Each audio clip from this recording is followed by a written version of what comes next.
Fellow freedom fighters, comrades and friends, it is my great pleasure to welcome you to Accra and to this conference of African freedom fighters and supporters of the growing movement for Africa's liberation and unity.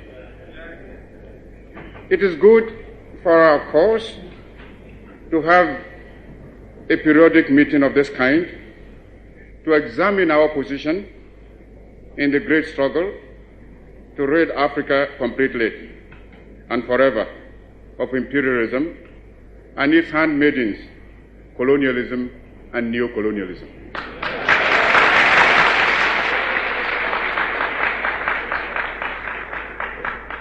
It gives us the opportunity also to review our strength as well as that of the enemy, and to reorganize our forces and our strategy in order to carry the struggle forward to victory. We have shaped a destiny for ourselves, and no one can alter the course of that destiny. It is the destiny of complete freedom for Africa, the total liberation of our continent, and its political and economic unification. We have achieved some measure of success in this struggle for human freedom and dignity. But we still have a great task ahead. We can only know the extent of our task and our own strength when we have examined and ascertained that of the enemy. Who is the enemy?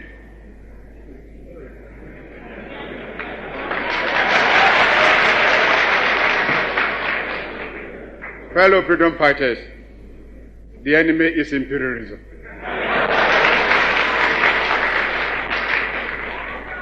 Which uses as its weapons colonialism and neocolonialism. Let us be very, very clear about this. Let us also not lose sight of the real objective, which is the liquidation of colonialism and imperialism in all its forms: political, economic, ideological, and the political unification of Africa, our dear continent. Then we must ask, what is imperialism? And what are the forms it has taken? And what other mask is it likely to put on?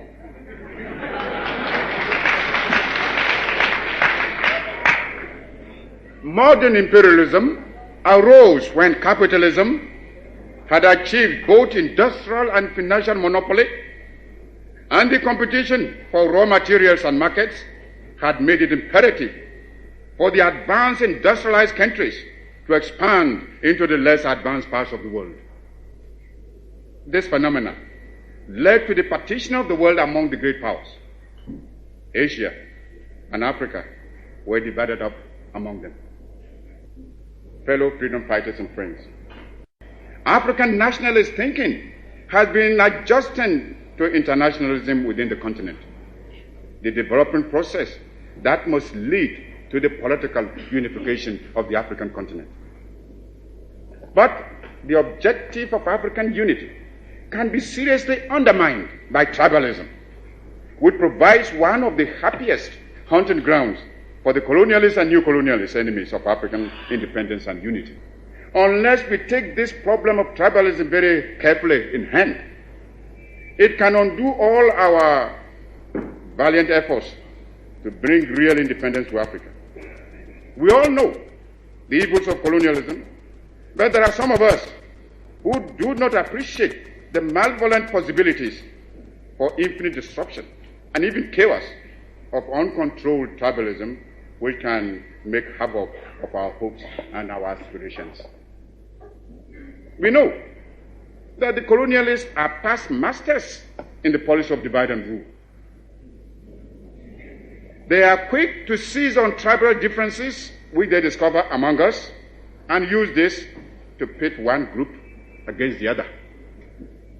Soon, these superficial differences become exaggerated into serious political factions, which sometimes lead to tragic fratricidal struggles within the same territory. You must guard against it. guard against it by forging a common united front against the common enemy. The dangers it opens up and the manipulations to which it can be put are too numerous and too threatening for us to ignore its urgent demand for critical and constructive attention.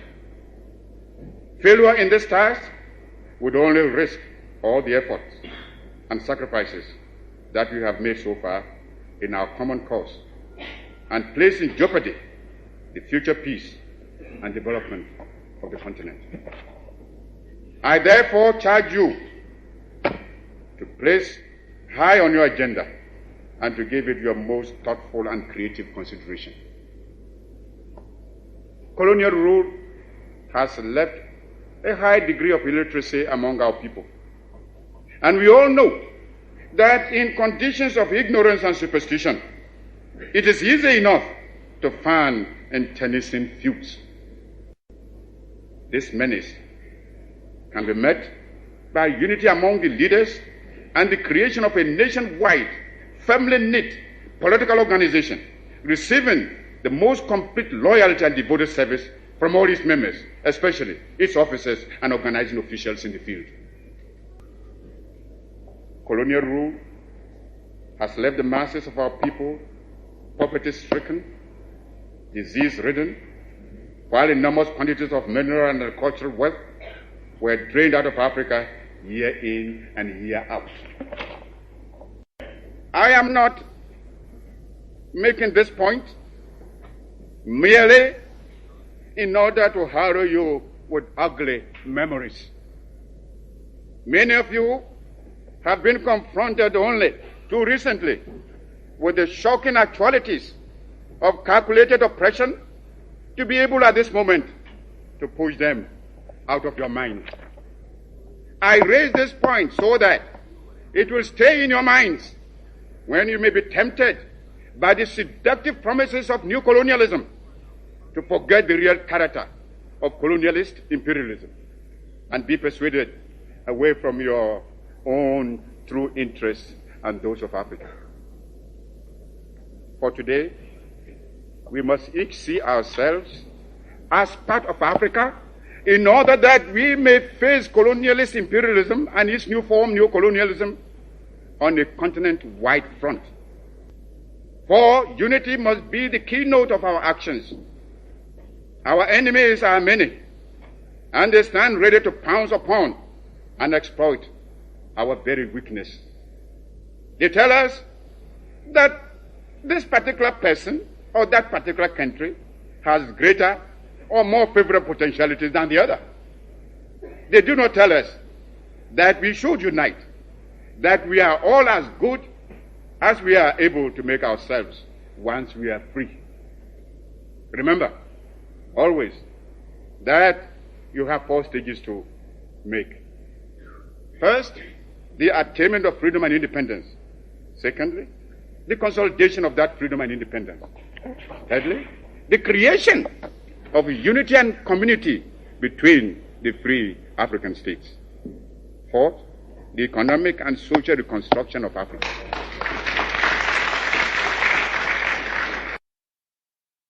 I must again urge the United Nations to see to it that its own declaration on the liquidation of colonialism is given practical effect without further delay.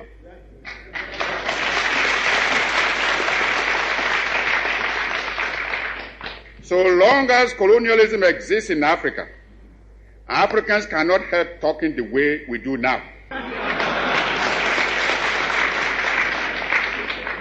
And mankind cannot escape the constant threat of war. Africa therefore appeals to the United Nations to live up to its reputation as the greatest bastion of world peace and demands that a meeting of this year's United Nations session should be devoted to the problem of colonialism in Africa. It is folly. It is folly for the colonialists to think that they can hold back forever the progress of history. The process of change is inherent in the interplay of social, economic, and political forces. It is true that these can be hindered and impeded and even bent to different purposes, but not forever.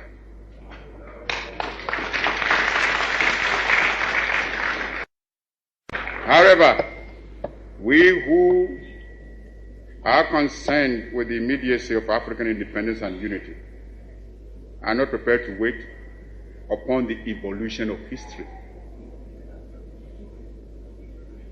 We are determined to give history a revolutionary push.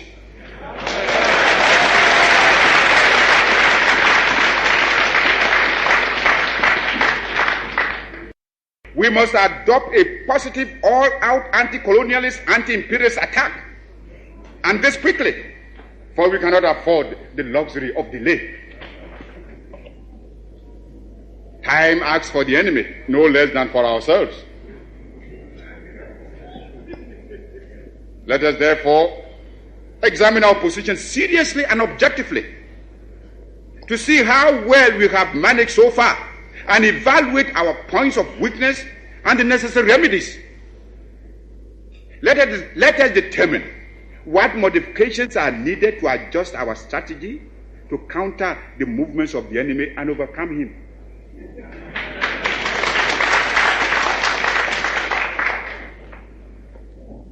This requires some plain speaking. And for the sake of Africa, let us speak plainly.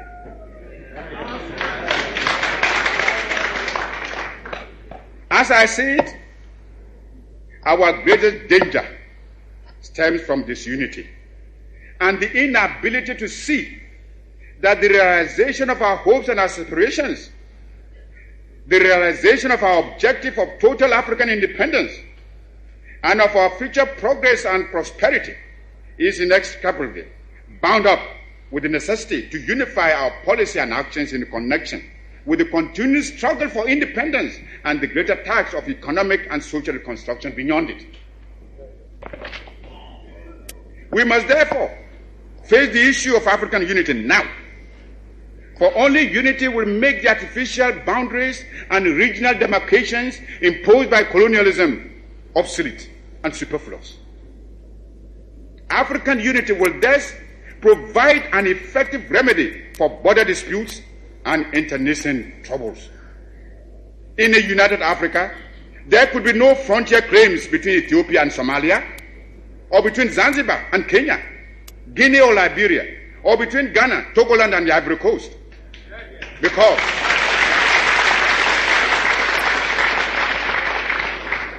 Because we would regard ourselves as one great continental family of nations. Some of the leaders, it must be confessed, do not see the struggle of their brother Africans as part of their own struggle. Even if they did, they would not be free to express their solidarity. These rifts are consciously created by the imperialists between Africans, where they can sit back and watch with sly satisfaction, as well as contempt for those who fail to see how they are being used against Africa's best interests. Regrettably, those states include some who were among the freedom fighters of yesterday and who haven't won their independence, are willing to drop it for some token aid and thereby deny to those still struggling for freedom even their moral support. Here is a phenomenon against which all African freedom fighters must be on their guard and resist to the utmost. Even though I appreciate the difficulties facing us, I must admit, I find it strange to watch some of us returning willingly to the colonialist fold. This time, they don't even have the excuse of being forced to subject themselves to foreign domination.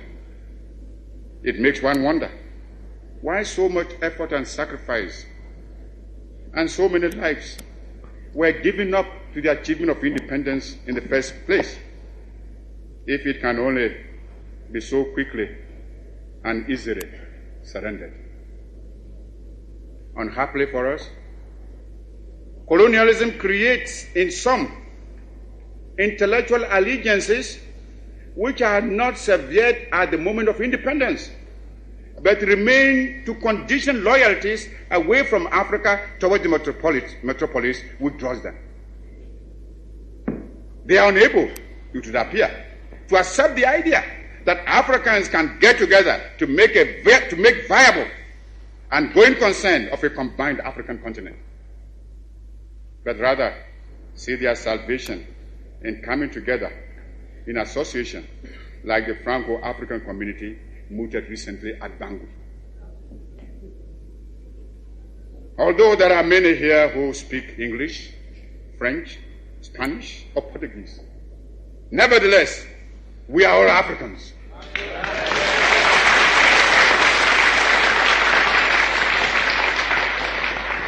Africans fighting for Africa's independence, Africa's unity, Africa's future.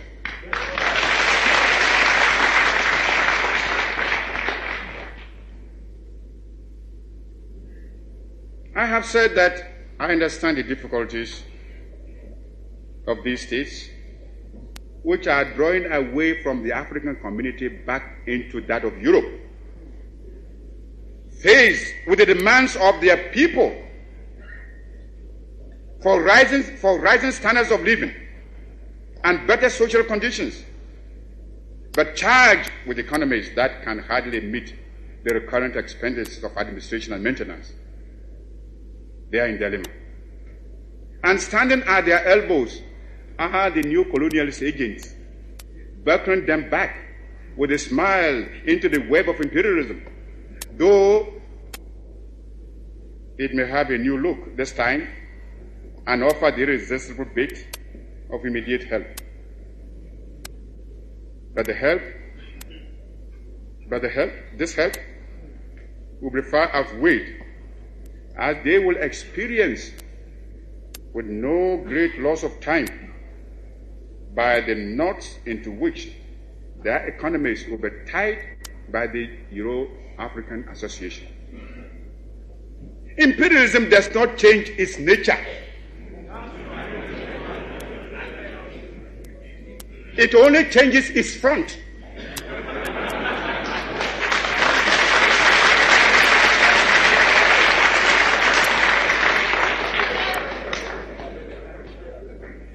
It still needs colonial appendages, whether in name or in fact, to exploit and at the same time to support its Cold War strategy. In the face of this serious threat to our economy, the independence in Africa, we must begin to build immediately our own continental common market. For it is easy for anyone who studies the Common Market Organization closely to realize that the common market is aimed at harnessing the African countries to satisfy the profit lust of the imperialist bloc and to prevent us from following an independent neutralist policy.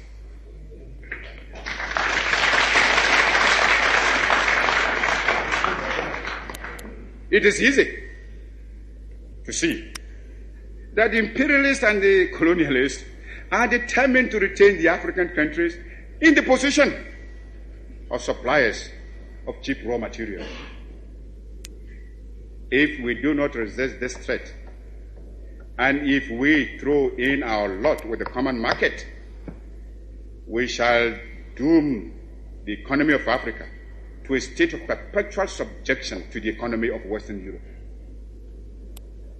This will, of course, hinder the industrialization of our young African states. It is impossible to think of economic development and national independence without possessing an unfettered capacity for maintaining a strong industrial power. The activities of the common market are therefore fraught with dangerous political and economic consequences for the independent African states. The organization constitutes an attempt to replace the old system of colonial exploitation by a new system of collective colonialism, which will be stronger and more dangerous than the old evils we are striving to liquidate from our continent.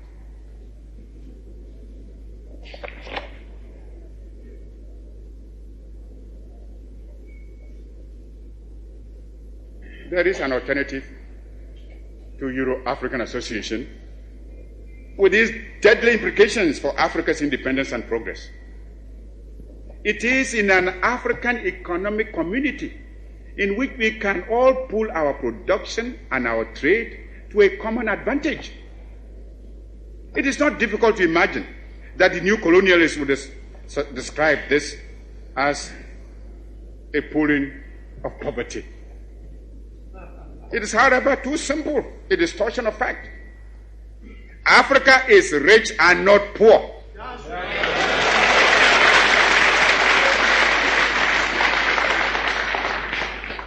As the great wealth that has been taken out of our continent over 5 centuries of spoliation and extortion very well proves. Africa has immense actual and potential wealth: gold, diamond, copper, manganese, bauxite, iron ore, uranium, asbestos, chrome, cobalt, a host of other minerals.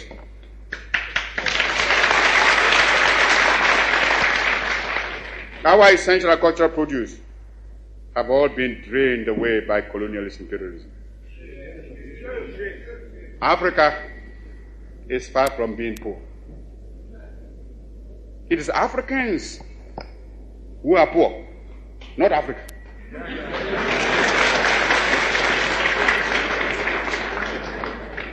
And they are poor because of the uncounted profit that has been made out of the exploitation of their labor and their lands. If we are being baited to enter a European community, we must have something that community needs, and needs badly, when it pretends to offer a bonus by way of aid. When Greeks come bearing grapes, should we not look them well in the mouth? If I may mix my metaphor. But I'm sure you get my meaning.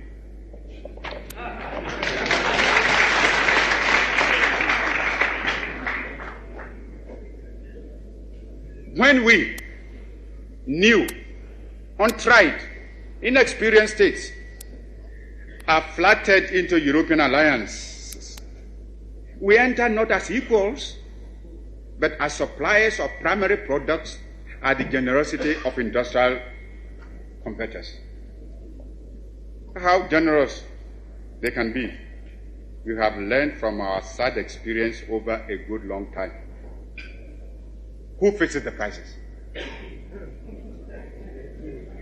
Who can play off one against the other by allowing the goods of associates in free of tariff and placing a tariff on others? As long as it is possible to deal with this singly, one by one, we are at the mercy of the imperialists rather than their generosity. And we shall find ourselves in the same old cleft state of receiving the lowest possible prices for our raw materials, while those of us who are obliged to buy their manufactured goods because of being members of the association will pay for them through the nose.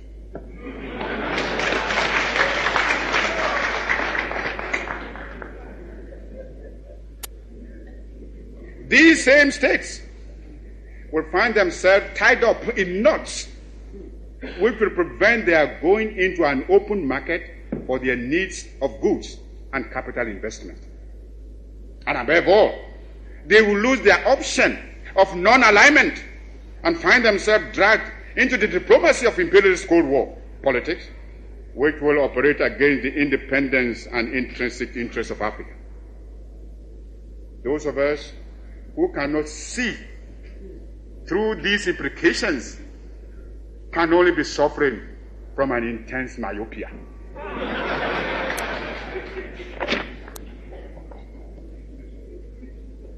Within our African community, our pooled production will place us in a position to bargain for higher prices and so secure greater revenues, out of which we can invest in our development. At the same time, we can trade freely among ourselves and buy from ourselves in the cheapest markets. We can turn for aid to those sources which will give us the most suitable terms while leaving us free to follow our own internal and external policy. But more even than this narrow cooperation, we need a wider continental economic plan which will allow us, within unity, to exploit Africa's tremendous resources for our common welfare and greater African development and progress. If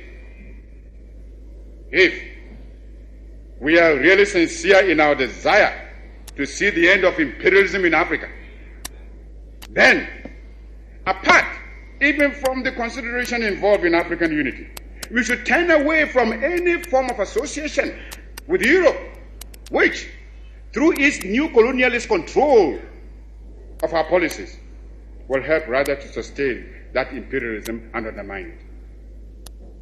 It is bad enough that our economies, as a legacy of colonial rule, are imperialist controlled, and that we have to strive every means to rid ourselves of this economic imperialism and secure our development and progress on solid African foundations.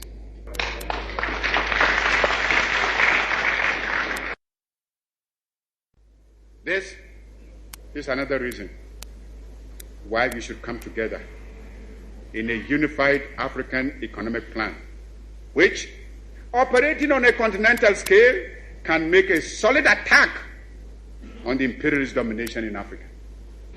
We should, without delay, aim at the creation of a joint African military command. There is little wisdom in our present separate effort to build up and maintain defense forces, which, in any case, would be ineffective in a major world conflict. If we examine this problem realistically, we would ask, which single African state could protect itself against an imperialist aggressor? And how much more difficult this would be when some states are allowing the imperialists to maintain bases on their territories. I have already referred to the military forces which South Africa is raising and the danger it poses for the new African states and the struggle of those still in chains. Only our unity can provide us with anything like adequate protection. If we do not unite and combine our military forces, South Africa, along with her allies or any other colonialist imperialist power, can pick us off one by one. Not only that, some of us, out of a sense of insecurity, may be drawn into making defense pacts with imperialists, which will endanger the security of us all. It follows that if we set up in Africa a common economic planning organization and a joint military command, we shall have to work out and adopt a common foreign policy to give political direction to our continental development and our continental defense.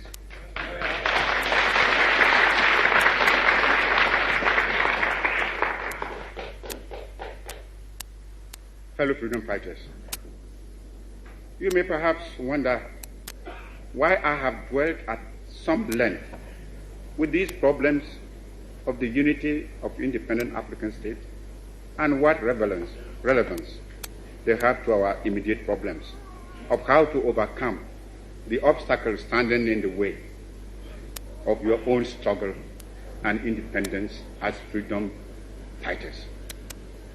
I think I have answered any such questions by pointing out that the dangers to the whole subject of your fight for freedom in the fragmentary state of Africa at this present time. Moreover, the moment you have achieved your independence, you will be faced with the practical problems of protecting that independence and securing your viability in order to lay the foundations on which you build up economic and social development. You must know where you are going, what avenues of support await you, which will contribute to your real consolidation and protection and meet the problems that will confront you. Those problems can best be met within a unified Africa, and it should be possible in the higher reaches of our endeavor to devise a constitutional structure which will secure the objectives I have outlined, and yet preserve the sovereignty of each of the countries joining the Union. Countries within the Union will naturally maintain their own constitutions, continue to use their own national emblems and national anthems and other symbols and paraphernalia of sovereignty. Regional associations and territorial groupings can only be other forms of balkanization unless they are conceived within the framework of a continental union.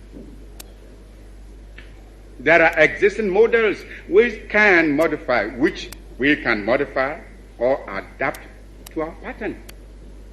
The United States of America, the Soviet Union, India and China have proved the efficacy of unions embracing large stretches of land and population.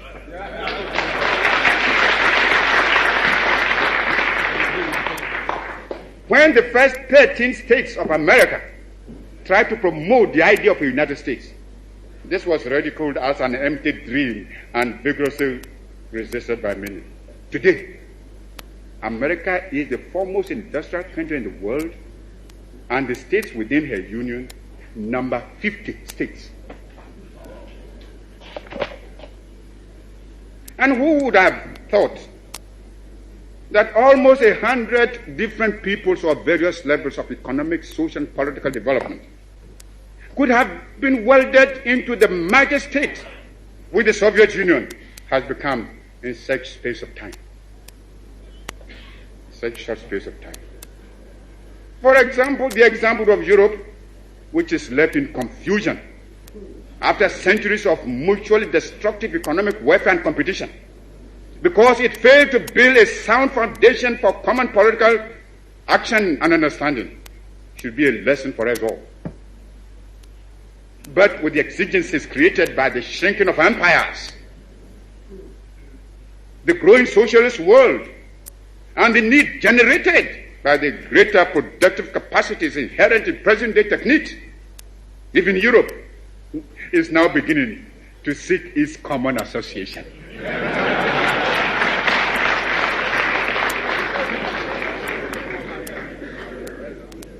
It is paradoxical, therefore, that some African states should be turning away from their proper African affiliations to those of other continents. Rather, we should all be working ceaselessly to bring to fruition the fond hope of African unity, to which we all give lip service and to which most of us are resolutely dedicated.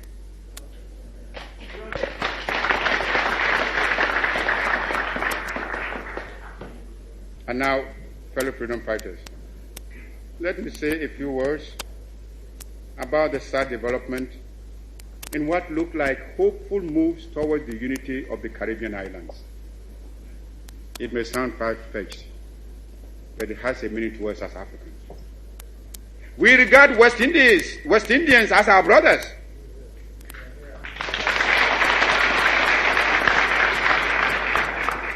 For they have strong ties of kinship with us here in Africa. They, like us, have suffered and are still suffering the iniquities of colonial oppression. I think it's only right that we should show concern over any development which tends to undermine their solidarity and progress. And we have indeed been saddened by the failure of the attempt at federation.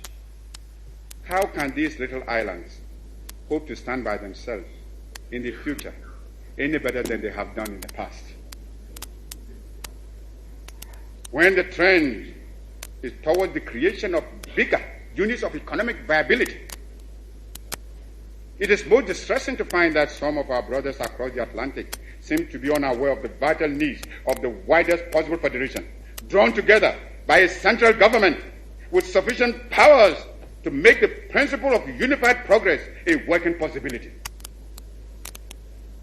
It will be tragic, yes, tragic, not only for the West Indians, but also for Africans and other people of African descent, if the islands in the West Indies were to remain apart.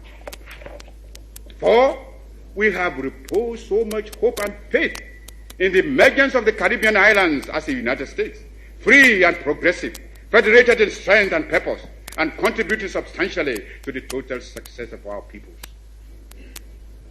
I hope that the West Indian leaders, who are men of learning and progress, will see the folly and danger of this disuniting development and arrest the process for the good of all concerned.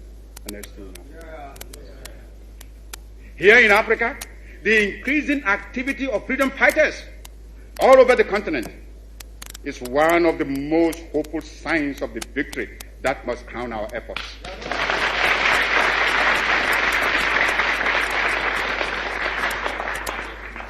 Many have to take what is not ours,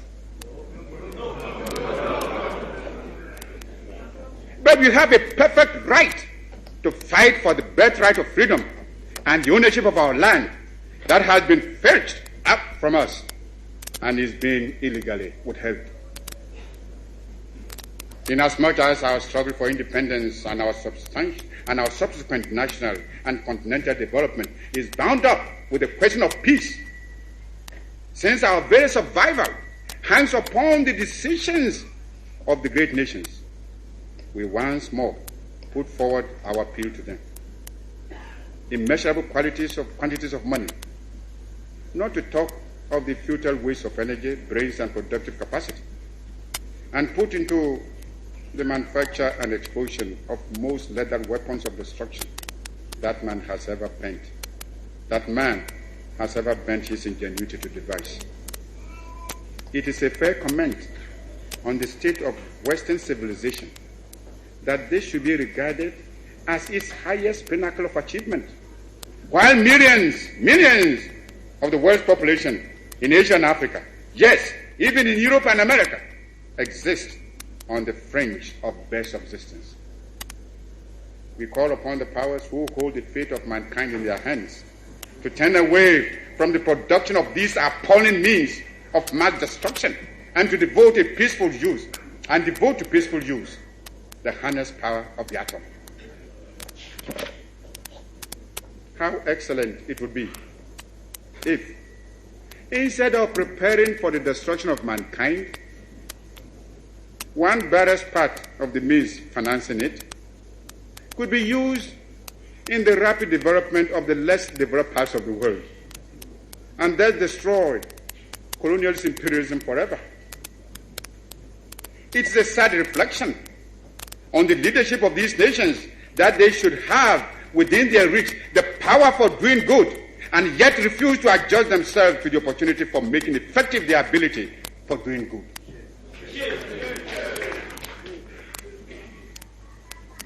I hope that before long, sanity may prevail and that mankind will receive the benefits of the uncountable wealth now being catapulted into the atmosphere.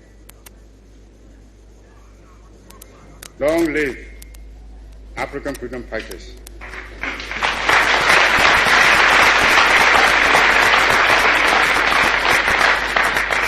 Long live African independence.